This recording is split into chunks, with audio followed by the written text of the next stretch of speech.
conversation between Peter and Jim talking about some details for their shared accommodation. First, you have some time to look at questions 1 to 4.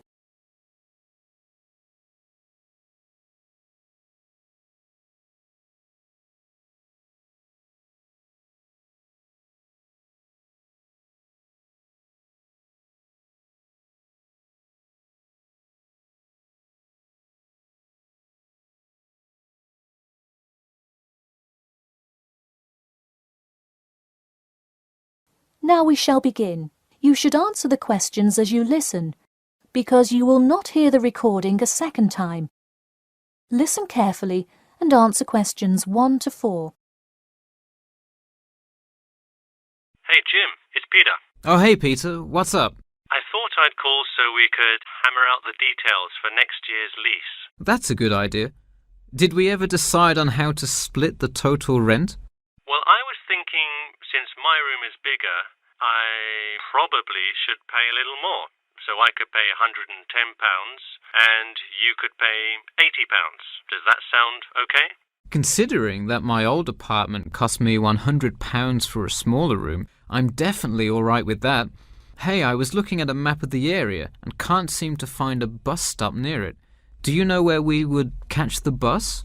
Well, the bus is actually pretty far from us, but we have that garage that we can park our cars in. Wow, that's great. Convenient parking is hard to find, so we're lucky we have that. Okay, so we have a whole lot of things we'll need to buy when we move in. How do you want to split that up? I was wondering, do you still work at the supermarket? Yep, every Tuesday and Saturday. Would you be able to buy things from there if I sent you a shopping list? Sure, I can do that. Great. Then I can take care of whatever else we need that you wouldn't get at a supermarket. If you want, I'll pick you up from work that day and we can go to the apartment together. Oh, that would be great, thanks. No problem. That way we can split the cost of petrol. Works for me. It's so expensive these days, isn't it? It's downright obscene. Before you hear the rest of the conversation, you have some time to look at questions 5 to 10.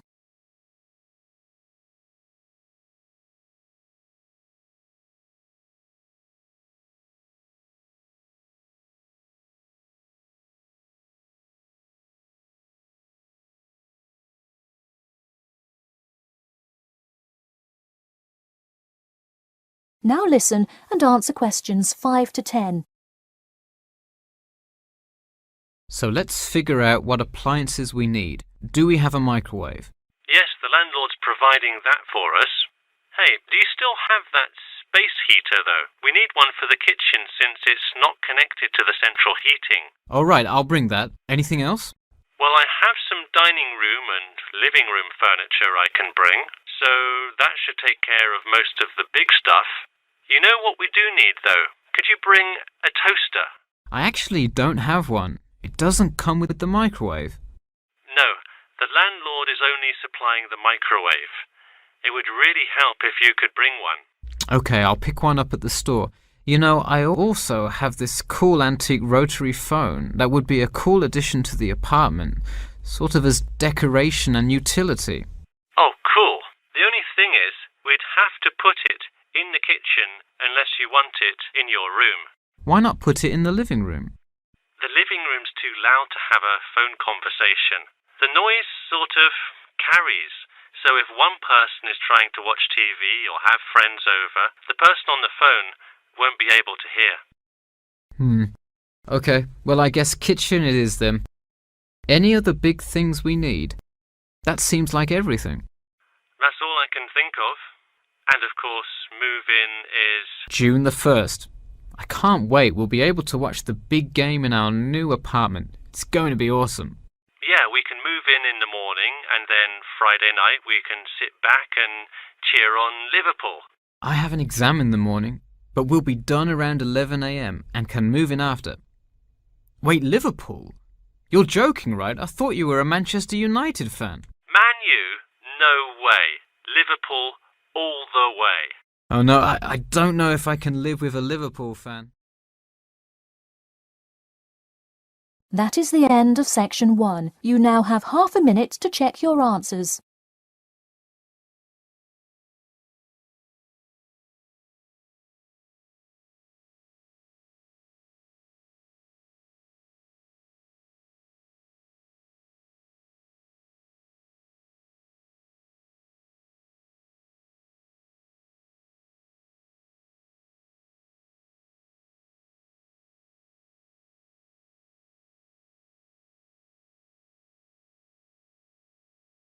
Now turn to section 2. Section 2. You'll hear an HR representative of Earn and Learn giving some information about her company. First, you have some time to look at questions 11 to 16.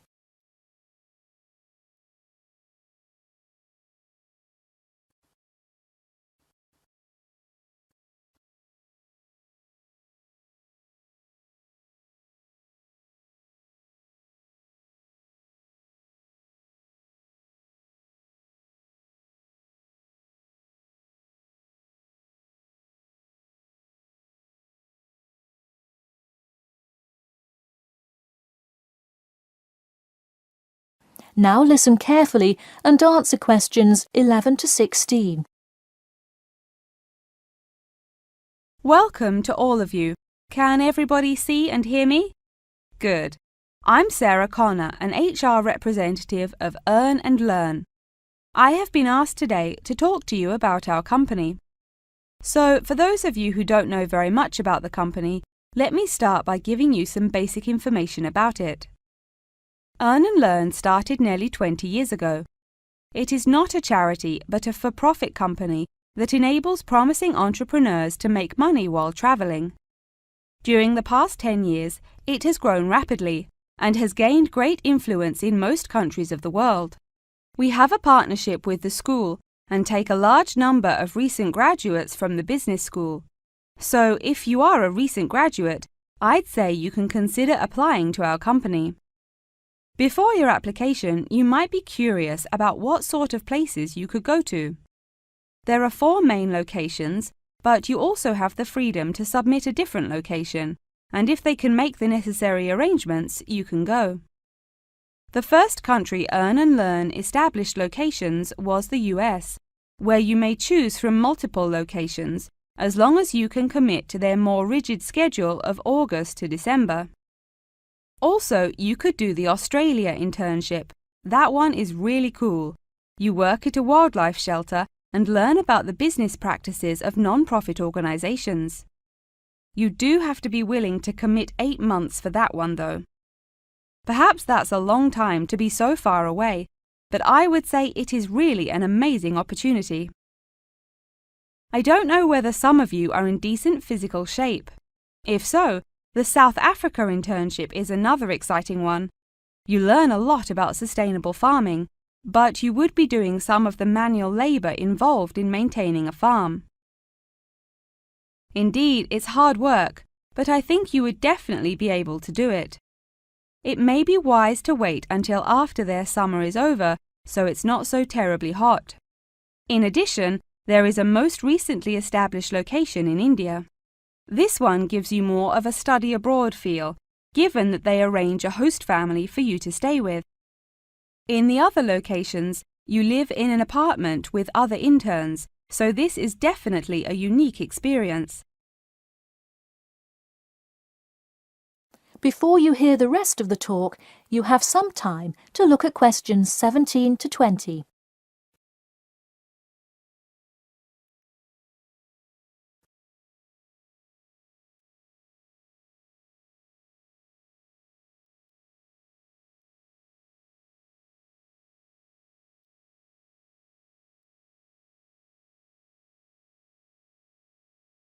Now listen and answer questions 17 to 20. Regardless of where you go, at the end of the program you get a global traveling certificate, as long as you can explain your experience. You can provide a written log of what you did. I recommend writing journal or blog entries about what you do every day, or a weekly summary of each day. Of course, you don't have to write up a formal report or anything like that. and you need to apply for it once you have returned. Some students may want to know whether this is a paid internship. Actually, you have to pay for the flight there yourself. But you have the opportunity to create your own small business, which could earn you money if it's successful. So basically, you pay for it all up front, but when you're there, you can find ways to make money. That is to say, you pay for 2/3 of the cost up front as a deposit, and then give the final installment 1 month prior to your return. Finally, I have to remind you that you need a health check before you go to make sure you're not going to spread any communicable diseases. In addition, before you go, you don't have to attend any meetings or workshops. You'll meet everyone you'll be working with once you get there. Okay, well, that's all I've time for today. Thanks for listening, and I'm happy to take any questions if you have them. That is the end of section 2. You now have half a minute to check your answers.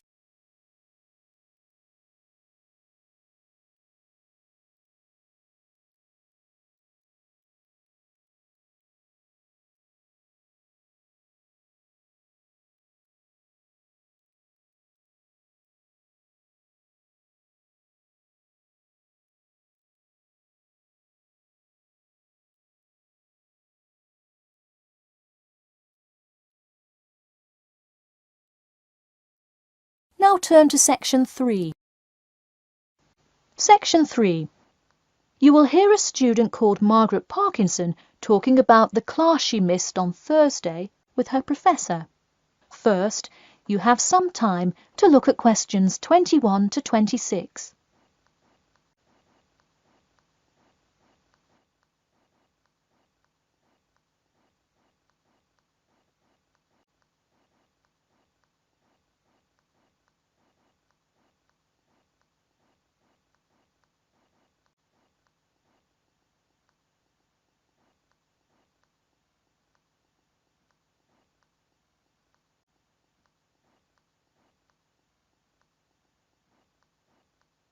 Now, listen carefully and answer questions 21 to 26.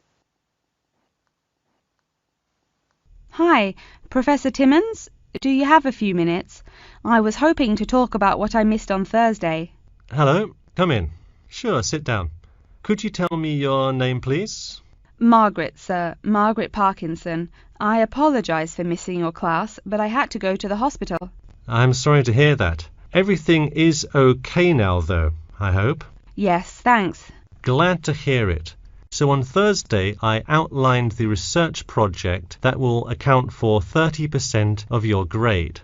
All students will be divided into groups and will give a well-researched presentation to the class covering a specific topic relevant to student life. Oh, that sounds interesting. Can we choose just any topic that pertains to life as a student, like how to start your own student organisation? Well, though I'm sure that would be an informative presentation, I've already chosen a list of topics which I will assign. As an example, I assigned one group the topic of student loans. They're to research not just the prevalence of students who have loans to pay for their tuition, but information as to how best to manage these loans and possible scholarships that could alleviate some of the financial burden. That one sounds particularly interesting to me. Could I request that topic? I could easily find out a lot about it by stopping by the finance office on my way to class. Unfortunately, that one's already taken by another group. I have, however, assigned you to a group and given you all one of two choices. Oh, I see. What are the choices?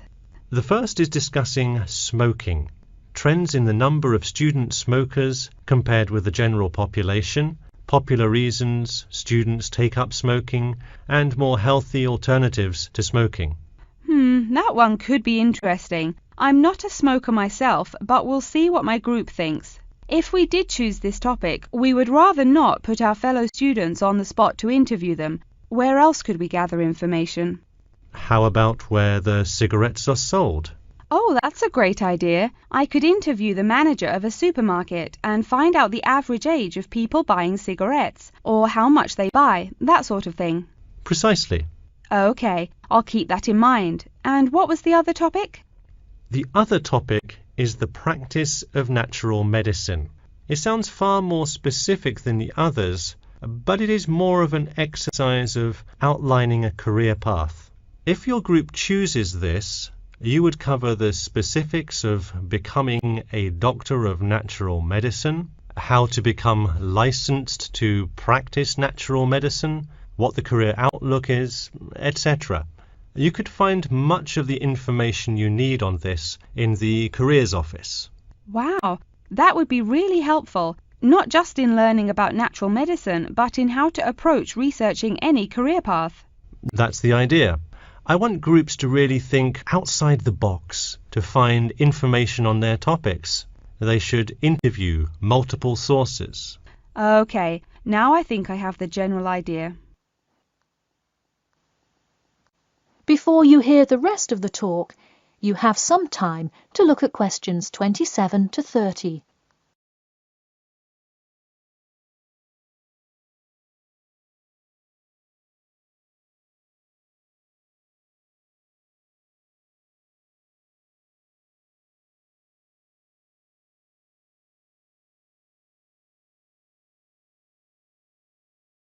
Now, listen carefully and answer questions 27 to 30. When is the presentation due? I expect each group to send me an email attachment of the plan ahead of time by October 10th, so that I can ensure that you are on the right track. Oh, that's actually really reassuring. I would hate to spend so much time on a presentation only to find we had taken it in the wrong direction. So when is the presentation? I let groups choose from the list of time slots I have between November 1st and November 5th. Okay, how about the 3rd? I'll have to check with my group, of course, but maybe we could write a tentative time?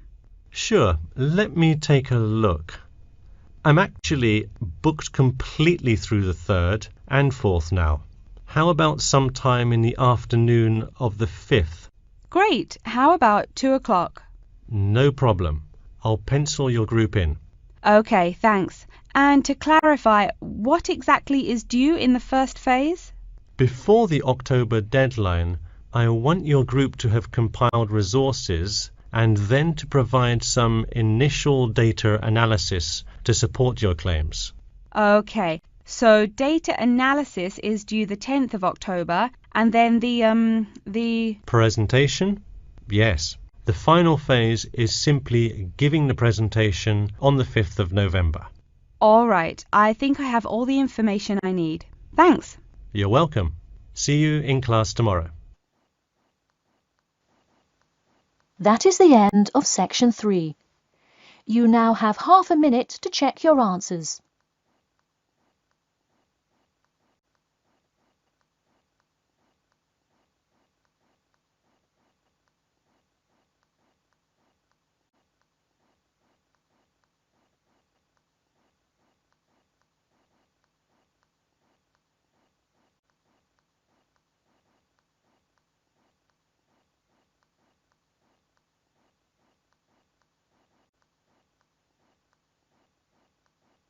Now turn to section 4. Section 4. You will hear an introduction about an eco-friendly building called the Gherkin. First, you have some time to look at questions 31 to 40.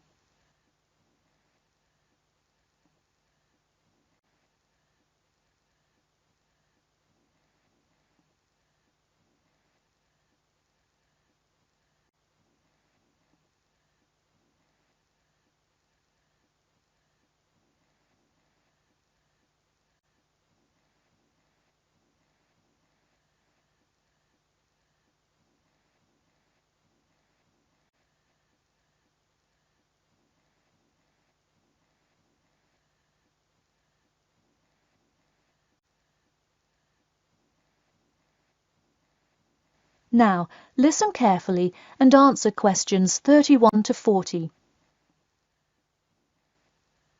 Today, I'd like to tell you about how UK architects are playing their part to address the issue of global warming.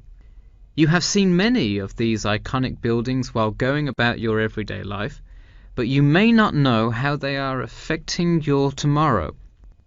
In 2003, construction was completed on the famous Swiss rebuilding, or more informally called the Gherkin, a true masterpiece commissioned by the law offices of Foster and Partners. This is not the first ambitious endeavour of the firm. They are renowned for their various philanthropic environmental efforts. The Gherkin, with its cut-and-edge green initiative and sharp design, is gaining recognition as an icon in modern architecture.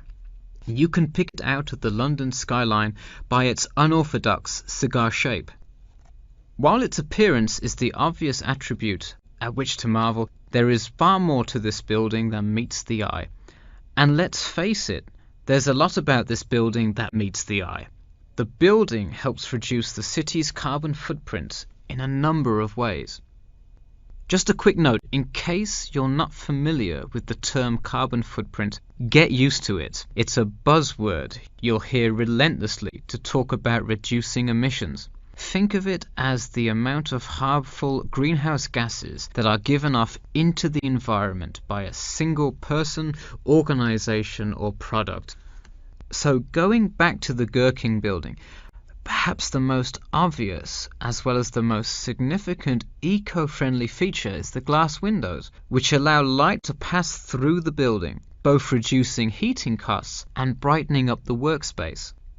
The ingenuity behind the various eco-friendly aspects of the Gherkin has seen its fair share of publicity both from serious and silly sources. In a recent April Fool's Day edition, one e-publication printed a story detailing plans to replace 50% of the current exterior with grass, which would not only make large steps in the name of sustainability, but also give the building the green hue that would truly earn it the nickname of the Gherkin. The only drawback is, as you may have guessed, that this story was an April Fool's Day joke and completely made up.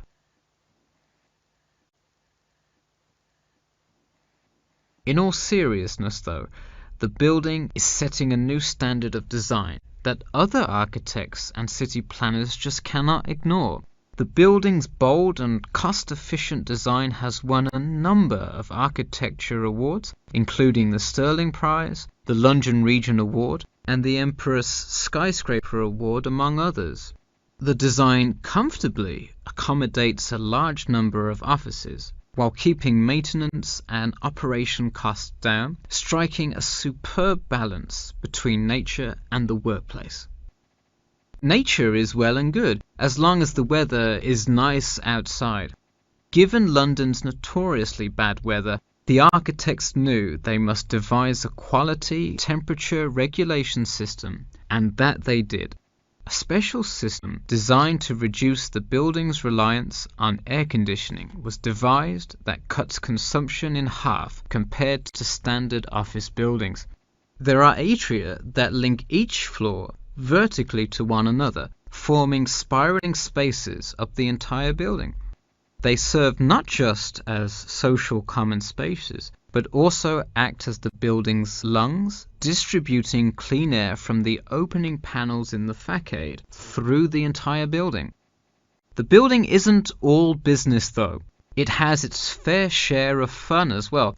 At the very top, a club room offers a picturesque entertainment spot for company functions, private parties, etc., with a breathtaking panoramic view of the city. The creation of such an innovative structure has many wondering what the future of urban planning and architecture may be. Well, if the other projects currently commissioned by Foster and Partners are any indication, the entire city constructed with similarly eco-friendly buildings is not far in the distance. The Masdar City development aims to create a desert city that produces zero waste and removes as much carbon dioxide from the atmosphere as it puts in. a huge feat in protecting our Earth. The gherkin is a truly impressive feat, yet it is not the only one worth noting. Now, to move on to another green initiative, I'll tell you about the Eden Foundation building found in Cornwall. That is the end of section 4. You now have half a minute to check your answers.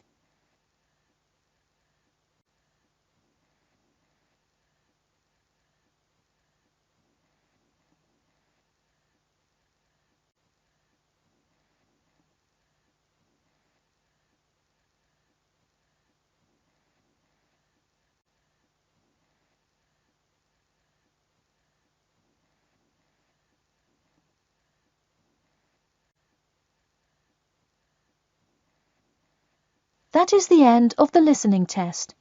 In the IELTS test, you will now have 10 minutes to transfer your answers to an answer sheet.